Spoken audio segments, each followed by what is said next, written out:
Welcome back into Truist Field, home of the Charlotte Knights, but tonight it's the Virginia Tech Hokies and the University of Georgia Ice Dogs.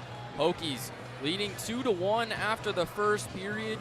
Goals from Ewan Andrew and Marshall Campbell, but the Ice Dogs able to put one in with just 3 seconds left on the clock, thanks to number 18, Evan Moore. I'm Kyle Bean, joined alongside Ren Grimsley, and we're in for a great second period, aren't we? That tougher schedule really has reflected on the team, but Coach Mullen said in hopes of being better prepared for regionals. Last year they weren't really ready for those tougher matchups late in the year, and he wants to make sure that that doesn't happen again this season. You've got to look at the front line, particularly Gavin Peduzzi and Cam Kazai, two of the top point scorers in M2 last season. They combined for over 130 points. Cam Kazai's been out with injury for a little while, made it back last weekend. So you've got to lean on your two stars. Welcome back to the 7:04 outdoor face-off. Kyle Bean here with Ren Grimsley as the Hokies take the 3-2 lead here at the end of the second period. Now Virginia Tech once again dominating possession there for a large majority of the period. The Ice Dogs on the penalty kill 3 times. The Hokies have dominated draws here so far. They do so once again. When you think about game changers for the Ice Dogs, you've got to look at Ryan Bailey. 29 points this season, 15 goals, 14 assists. One of the leaders in the division in terms of points, goals, and assists, individually and collectively. He's the man to look to if you're an Ice Dog wanting to get a goal. Been so well all season. So far, nothing in this game. Virginia Tech will set up the push behind their own net. They give it off to Lagas, but it's quickly taken away by the Ice Dogs. A couple of shot opportunities as Tucker Forrest is sprawling in front of his own net. The Ice Dogs recollect, but just let it go across the blue line. They'll have to dump it back into the zone. A few great opportunities. Now it's Bailey working up the side once again. Just has it taken away by Virginia Tech. They'll kick it up to center ice, looking for Cam Kazai, but it's taken away by number 2, Owen Larson. Nearly a breakaway for Larson there, but once again, the Hokies sticks in the way. They've dominated in transition this game. Knoll taking it across into the zone, gives it off for his teammate, knocked away by Forrest, but Larson recovers. Now it's Ethan Garlock tripped up as he goes across the ice, looking for that puck. A massive hit to Garlock along the boards. Wow. Continuing that physicality from the first period. The Ice Dogs have the size advantage, and they've made sure the Hokies have known it so far tonight. Leading pass just gets across. The Ice Dogs race after it to knock away the icing. Now looking to keep it in the zone here cleanly. Back behind the net. They dump it around wide over to Tyler Stewart. And we've got one more whistle as the net comes off once again. There's that big hit there, and we've talked about Isaac Haugen and how well he's played keeping Georgia in this, but Forrest has also done phenomenally, especially the past 3 minutes in the second period. He had a poke check there and another big save to not let any goal in. Tucker Forrest, just a sophomore this season. He played about once a week last year for Virginia Tech. Him and Ian Key would alternate games during his freshman year. A very talented goaltender. Allowed just one in so far here tonight. Now the Hokies with a little bit of presence in the offensive zone. They look into the slot for DeVivo, but it's knocked away. The Ice Dogs working up the right side. Punzenberger had it taken away. Now Virginia Tech looks to move in transition. DeVivo up from the point, shot wide left. The Ice Dogs have played quite a few overtime games, though, if this game does go that far. They've been fairly successful in those, but now the Hokies put it through once again. It's Matt Tulo for Virginia Tech. It's Brandon Ing looking for the opportunity, gets it back out to Dylan Punzenberger, who jams it home. Liberty dancing through the center. Key knocked it down. Loose puck, and it's poked in once again. Crosses to Hearn. Lanigan rips from the top. Loose puck. Now sends it in. Kellogg trying to get it through. Hokies with the man advantage. Kazai over to Peduzzi, and he ties the game. Cooper chips it up to Frazier, gets on his own, threads it through the 5-hole. You mentioned that Tucker hit into the 4-6-3 double play back in the second, looking to get this back. A deep shot in the left. Taylor moving back at the edge of the warning track, and it's out of here. Connor Tucker just barely clears the wall out in left. Tucker right up the middle, sliding into his Hurst, gets it over to second. Do they get the play at first? They do, a double play. Hurst, Christie, Wisner. One in scoring position here for the Marlins. This is big. They've already had 2 runners so far in scoring position. Scales got out at second on the 4-6-3 double play. Neighbors dribbled towards Christie at short, makes a throw as he moves to the side and just beats out Neighbors at first base. So despite runners on first and second, the Chili Peppers get out of the inning without any runs on the board. So 1-2 to Yachik, goes around, chop towards Bolden. Fields on a hop, makes the toss. This one over Wisner's head, and Yachik will return back to first. Didn't really have a move there as it came off hot. Almer, 1-0, deals. Lifted out to left field, deep to the corner. Sereno dives, it gets away from him. 1 run comes in, 2 runs come in. The 3rd run moving around, a throw from left field, and Wilmington walks it off. 2-1, Surst goes around, driven deep into center. Ranging back is Askew, right at the warning track. A leaping grab to end the inning. What a move from Bobby Askew, hustling back towards left. And he makes that grab to retire Surst just a few feet shy of the wall. It's 1-2 to Brannigan. Sends one right at Vaughn Kluster's ankle, fielded by Tucker. A great stretch from Nick Surst, but just barely beating it out is Brannigan. It's runners on first and second now. He'll battle with Avery Spencer. He hit into a double play in his first at-bat. Ball gets passed back, fires towards third. Neighbors lays down the tag in time. Calamia, grounder to first base. Spencer has some trouble with it, flips to Lavendier, but Calamia beats it out.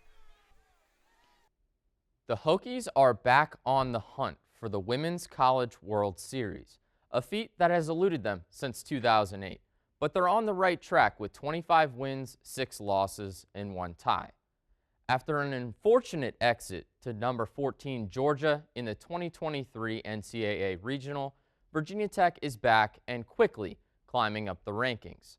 The preseason number 23 team in the nation has clawed all the way up the ladder to number 11 in the latest ESPN poll, thanks to a program record 25-0 dismantling of the University of Maryland Eastern Shore and a 2-game series split with number 14 Alabama. While last Friday's game didn't follow Tech's usual game plan of battering balls out of the park, falling 0-1, they got right back on track for Game 2, smashing a pair of homers thanks to Radford transfer Corey McMillan and freshman Michelle Chatfield. Meanwhile, Tech's Cameron Fagan was busy earning a nod as the D1 Softball Player of the Week for her performance over the last 5 games. The senior at second was 12 for 18 at the plate with 2 homers, 2 doubles, and 9 RBIs on the week. The Hokies are in Durham this weekend to face off with Duke. Game 1 concluded in favor of the Blue Devils, who put up 8 runs in the first 2 innings on their way to a 14-5 mercy rule. But I've got some advice for the 5th-ranked Blue Devils tonight. Consider taking a step or 2 back. With 69 home runs this season and the series on the line, you'd better believe Virginia Tech is swinging for the fences. At Virginia Tech, no matter where you're from, they like to say that this is home. For Virginia Tech's Ethan Agagi, however, home will always be another place, Guam. Born on the Micronesian island, Agagi found a love for sports, eventually taking him in his father's footsteps towards wrestling in high school. So, picked that up late compared to, kids in the U.S. They start at 4. I started when I was 15, so playing a little catch-up. But I started it, dropped my other sports, stuck with it since, and it's led me here. The sport provided him with a multitude of opportunities, culminating in an offer from one of the best programs in the United States, Michigan. My parents, they're big on education, and obviously Michigan is one of the top institutions in the country. And they had the best wrestling program that coincided with the best academics that I had applied to and gotten into. So it was kind of a no-brainer for me. Transitioning from island life wasn't easy, as Agagi had to leave behind his family and adjust to living in Ann Arbor. Big house kind of seats 108,000 people, and the population back home is 160. So, just seeing more than half of, my population in one area, it's a bit eye-opening. Continuing to train throughout college, Agagi made his way to Mongolia for the Rio Olympic qualifier in 2016. Starstruck, because I'm around guys who I watch on YouTube or whatever. Falling to a world champ in the first round, Agagi wasn't able to come back from repechage and place, failing to qualify for the 2016 Olympic Games. It was definitely a learning experience, just seeing how far off I was from the top guys, but yet how close I am to still being able to, break through. I wanted to be the first from Guam to qualify outright. While qualifying for Rio was off the table, another opportunity opened for Agagi in Mongolia. He met Frank Molinaro, a former 4-time All-American from Penn State, who invited him to come and train with the Nittany Lions. Later in 2017, Molinaro was hired by Tony Roby at Virginia Tech to come coach, bringing Agagi along with him to Blacksburg, where he soon found his home away from home, serving as the wrestling SID. It's as close to home as it got for me, especially with the family aspect here. The culture that Coach Roby and everyone in Hokies wrestling that we've cultivated, it's very reminiscent of Guam. Training with some of the top NCAA wrestlers like the Hokies' Mekhi Lewis, Agagi continued to improve his skills, making another run for the Tokyo Olympic Games, where he felt it was his year to shine. In 2021, trying to, with all COVID and stopping, and I thought that would be the year that I get to qualify. And I went to Tunisia. That was where our qualifier was, and I was out of weight I probably shouldn't have been at, but I attempted to qualify, didn't make weight, so I wasn't able to contest, and that one was hard because that one was on me, and I think just experiencing that kind of pushed me to reevaluate something, and I'm grateful for it. It helped my journey, helped me. It's crazy to think that was 3 years ago. It seems like it was such shorter, but I'm grateful for it. Through all the trials, Agagi's love for the sport prevailed. He's recently decided to hang up his shoes, at least temporarily, although he hasn't ruled out a return yet. Right now, retired life is nice, man. Retired life is nice, but 2028 could come sooner than think, and we'll see. For now, he continues working with the team and training Tech's best at the Southeast Regional Training Center in Blacksburg, leaving a lasting impact on wrestlers throughout the community. It's been really gratifying seeing Hokie Nation and then Blacksburg and then extend to across the country really rally and support this SCRTC, which also supports Hokies wrestling. Someday, Agagi would like to return back home, using his experience to mentor the next generation of wrestlers coming out of Guam. I'd love to stay, but I think the long-term goal for me and vision is to go back home and then build up our national team, and then use all the experiences I've had and fully invest into what